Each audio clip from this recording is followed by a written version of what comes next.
இன்னைக்கெல்லாம் முதலமைச்சர் பிள்ளைக்கு நடு ரோட்ல ஓட்டப்பந்தயம் வைக்குது, இங்கிட்டு ஓடுது அங்கிட்டு ஓடுது, சைக்கிள் ஓட்டுறாங்க. நான் எல்லாம் படுற பாடு. என் வீட்டு பக்கத்துல தான் இவங்க எல்லாரும் வீடு இருக்கு. இந்த கிளம்பி வர்றதுக்கு முன்னாடி சாலையில கயிறை கட்டி போலீஸ் 2000 பேர் நின்றுக்கிட்டு இங்கிட்டு போகாத அங்கிட்டு போகாத.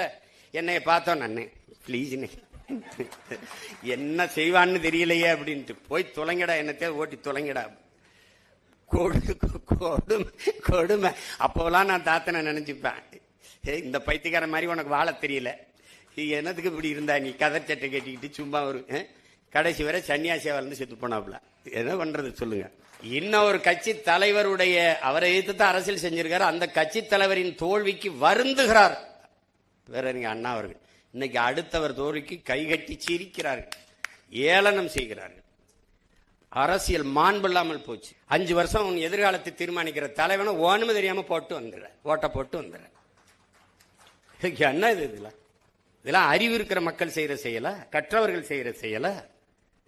போய்ப்பாரு கேரளாவில் காரி துப்புறான், ஆந்திரா கேரளால நம்மள காரி துப்புறான் ஒருத்தன். நான் கூட என்னுடைய தன்மை நிலைப்படத்தில் வச்சிருக்கேன், அதை சிரிக்கிறேன்.